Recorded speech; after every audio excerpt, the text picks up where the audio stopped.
Hi everyone, I'd love to welcome everyone to this course. I'm Oijo Shidera. I'm a web developer, a mobile app developer. So currently I'll be taking you on this web development course. So if you are new here, be sure to subscribe. And so this is the introduction of the course. This is the first video, and I also make sure you hit the notification button to get notified on every upload in our courses. So I'll be bringing to us courses on all the way from front-end development to back-end development. So I'm also trusting that I'll be coming up with mobile app development courses. So if you're already a developer, or you are just maybe you've learned web development or mobile app development to some extent, just you could also subscribe, because very soon we'll catch up with you and you could just follow along with the lectures. Okay, now let's get right into it. Now we're going to start with actually defining what a website is. Let's know what a website is, and so you could also know what you want to be. So now a website is actually can be called a website. It's just a collection of web pages or content that are related. Now let me just give us an example of a website.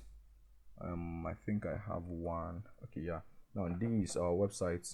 So it's just a collection of web pages in this website. So a website is basically let's say you can call it a platform that is hosted on a server.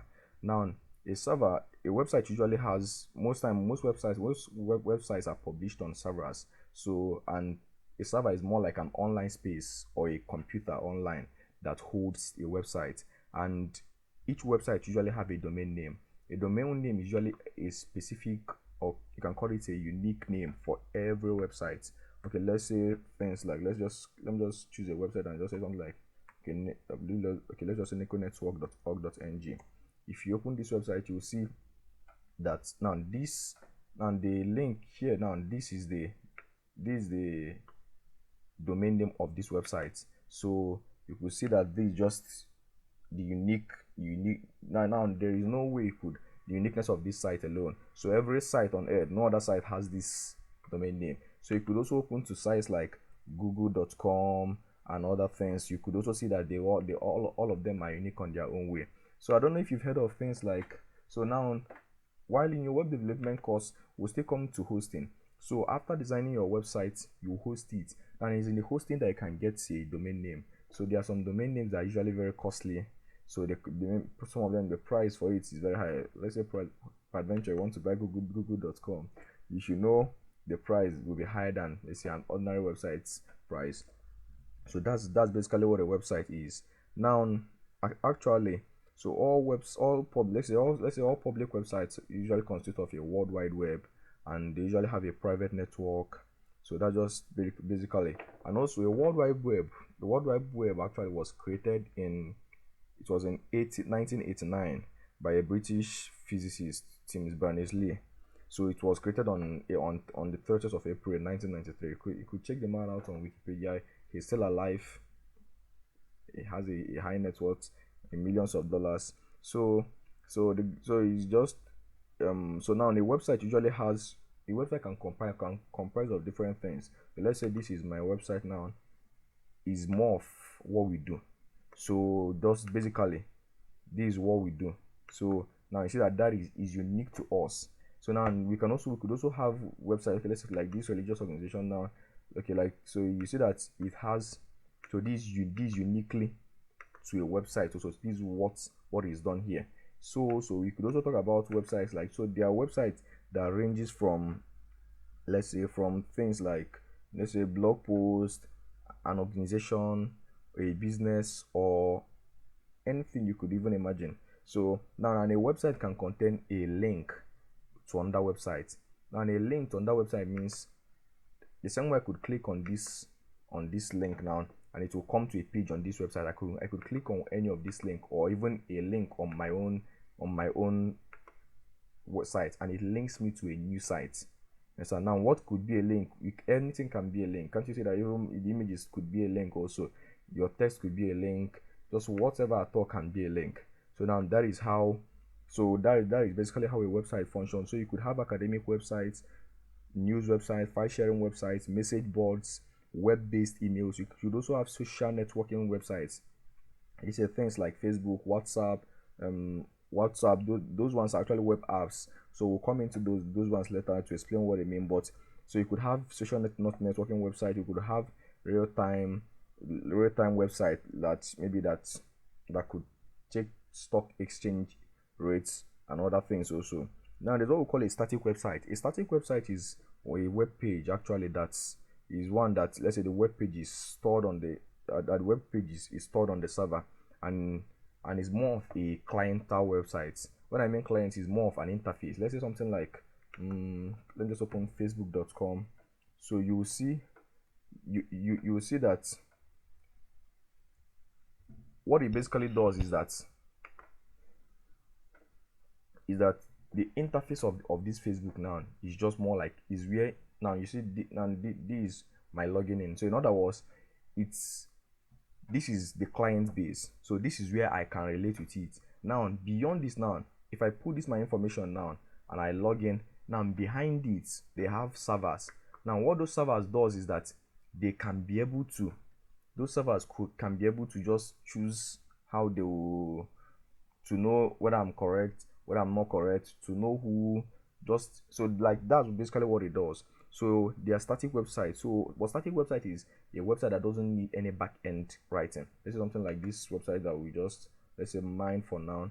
So you see that it's more of an information website, so it doesn't really need much of back end development in terms of, let's say, checking you making updates, your Facebook page and all that, and all those things. Now there are also dynamic websites. So now dynamic websites are, let's say, their website usually change frequently. Now there are also server-side dynamic websites. Okay, now that produce codes on different areas. At first when web development started newly, there was no platform to input a video, or to even input an audio. But currently now you could input those ones. Now question is, how can you develop a website? Now the basic languages used to develop a website are HTML, CSS, JavaScript, and at least if you could learn those ones, you could develop a very good clientele based website. And then if you want to go further into back end development, you could choose let's say you could choose web development languages like Python, PHP, ASP.NET. So those ones. Now let me give us an example. Now let's say we just right click and then you view the page source of this web page. Now you will see the code. Now this is the code of this site. So this is what we will be learning in this class. So you'll be learning how to write. So the website didn't just come from the sky, it was written by someone. So now this is the code of this site. So in this class we'll learn how we could create everything from scratch. So now you see that now in this code, now this is, you see the first place where it was, maybe they start with doc type HTML, and now those ones, now HTML is more like the structure of your web page. When I mean the structure in terms of, okay, let's come back to this page. Now you see this page, if you look at this, some of this interface, some of this let's say this UI is in this site now, and makes it responsive. You see that basically this is not done with HTML. What HTML just does is just to give you the basics, more like like a skeletal structure. So like the home, the offers, so it just writes it. So HTML is just, it can only create text, and then probably if I want to create a link, I'll create it with HTML to know this is a link. If I want to just write anything at all. But now what CSS does, CSS is a styling. And if you look at my site also, you will see I referenced some CSS files. And what it means is that these are the files that they are called style sheets. Now what they do is they style the site for me in such a way that, okay, now could you imagine, now you see as I hover around this now, you see the interface now, and it changes. So now that's what CSS basically does. CSS just makes your site look beautiful, add one or two things to it, and it could also be used for responsiveness. And what do I mean by responsiveness? Responsiveness is more of, like, that to make a website viewable on all pages. Okay, let me say I want to view, like, you could use it on a tablet, on an Android device. Okay, now I just open my my developers forum. So if you want to do what I just did now, you can just right click. So let me just come to this website, You could use, I'm using Microsoft Edge. So once you come to the more tools, you come to developer tools, you could access this place, or in my own term, you could just click on, let's say, the shortcut F4, F12 rather, using Microsoft Edge. So now you see this is a mobile app view, or you could also look at, let's say, a tablet view. So let's just say an iPad Pro, how it will look like on an iPad Pro. Now you could also look at, say, okay, I want to see how it will look like on an iPhone 6. As you are designing your site, you could check out these points. So now basically that's what responsiveness is. So now what it does is just to make it something that could respond, so that it could look okay on every phone. So now you could also look at, let's say, just basically any phone, and you could rotate the screen to see when the screens are folded, how it will look like. Now that's basically what web development is. Now you could also try to check out things like JavaScript. Now JavaScript is actually a language used to make, let me just say, to make it more of dynamic, to make it, just to add let's say, some people say that HTML is more of a skeletal structure, CSS is more of to give it flesh, then JavaScript is to put on the clothes or to put on the jackets. So that's just, let me say example now. Look at these effects now, and those are done with JavaScript. So that JavaScript takes care of to make it more lively in the site. Let me just use that word, lively. So it makes it more lively, it makes it something you could touch, something that you could feel, something that could make you, yeah. So now there are many other, so we'll still talk about, let's say, web design languages, frameworks. So JavaScript has frameworks you could work with also. So now that's basically websites. So there are different, I told you earlier, there are different websites like blogs, there are celebrity websites, there are content websites, there are commerce websites, there are micro blogs, there are personal websites, there are even question and answer forum like Quora, there is shock site, there is social network service. So those are just, so sites are there are many sites. And as of early 2011, Facebook utilized 9 data centers, with approximately 63,000 servers. So what they did is more of, so that was like where they hosted their site themselves. So now in February 2009, Nextcraft is actually an internet monitoring company, that has tracked web growth since 1995.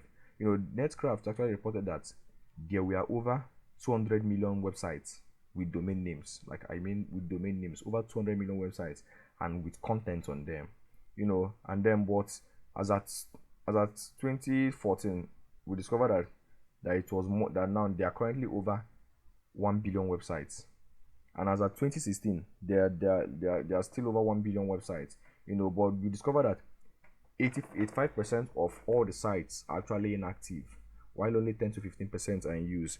Inactive in terms of probably is not in use much as others. So that doesn't mean, so you could just access some of them at any time. So but now, as at 2020 or 2021, you discover that just only 10 to 15% of sites are in use. Now, but when you talk about who are the people using these sites, and in 2009, it was reported that there are over 1.7 billion users worldwide. So you see that that's a tremendous growth, and that as of 2019, we also discovered that there are over 4 billion users of sites online.